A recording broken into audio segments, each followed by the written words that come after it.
के राजा रानी दुखी कर्म की लिखी तरत न टारी और रोने गोने में रात रे बीत गई पंचो सारी।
सारी रात गुजर गई। परीक्षित जी उत्तान पाद महलों से निकल के दरबार में पहुंचे और जो मंत्री ने देखा खड़े होकर राजा को प्रणाम किया।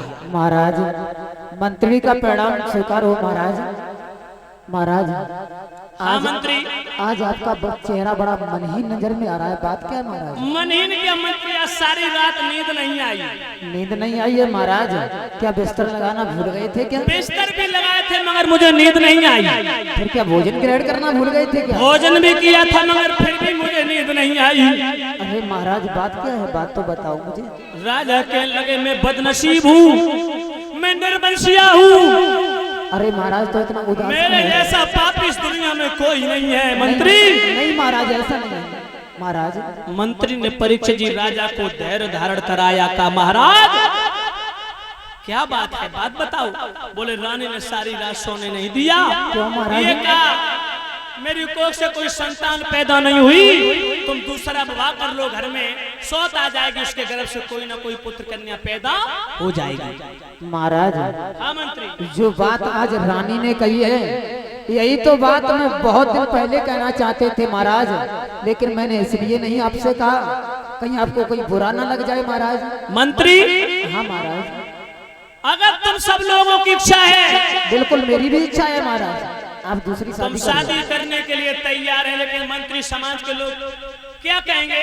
भला मैं विवाह के योग्य रहा, चौथा पन आ गया। महाराज, ये समाज के लोग कुछ नहीं कहेंगे महाराज, क्योंकि महाराज आपकी रानी की गर्भ से कोई संतान की प्राप्ति नहीं हुई है महाराज। आप लोग आपसे निर्वंशिया लोग कहते हैं, तो महाराज आप दूसरा विवाह कर लो, निर्वंशिया का कलंक मिट जाएगा महाराज, ये फर्ज बनता है राजा का। मंत्री बोला जब संतान ना पैदा हो तो राजा का परम कर्तव्य बनता है अपनी वंश की, अपने राज की शोभा बढ़ाने के लिए, अपने वंश को चलाने के लिए दूसरी शादी करना राजा को कोई दोष नहीं माना जाता है। मंत्री की बात सुन के महाराज उत्तान पाद ने कहा, मंत्री कोई सुंदर राज मैं जाकर के किसी राजा की सुंदर राजकुमारी देख करके तत्काल मेरी शादी पक्की कर दो। ठीक है महाराज। तो परीक्षित जी मगध सेन नाम का राजा था, जिसकी कन्या का नाम था सुरुचि। सुरुचि नाम की कन्या के साथ में, राजकुमारी के साथ महाराज उत्तान पाद का विवाह संपन्न होता है।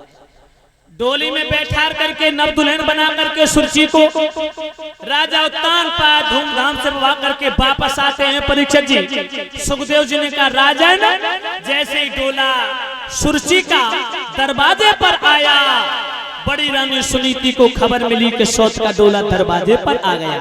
दासियों को भेजा, जाओ बहनों को बुला के लाओ। दासियां भाग करके आई, डोला के पल्लू को हटा करके कहा, महारानी साहिबा, छोटी रानी दासी, आपको बड़ी रानी महलों में याद कर रही है। दासी छोटी रानी का मतलब क्या है? इसका मतलब ये है कि महाराज का विवाह हो चुका था क्या? और क्या तुम्हें 80 साल का बूढ़ा नौजवान दिखाई दे रहा हो? तो महाराज ने हमारे साथ में ये खिलवाड़ क्यों किया है? तुम्हारे साथ में इसलिए दूसरी शादी की, इसलिए राजा की पहली रानी सुनीति के गर्भ से कोई औलाद पैदा नहीं हुई। अच्छा, कोई संतान पैदा नहीं हुई, तो राजा ने निर्वंशिया का कलंक मिटाने के लिए तुम्हारे साथ में विवाह किया।